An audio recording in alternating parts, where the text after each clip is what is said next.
The most basic data structure in Excel is a cell. A cell is a container for data. In a worksheet, cells are organized in an array.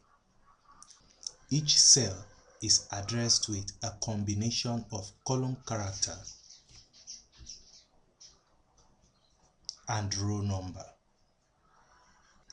For example, the selected cell is cell G10.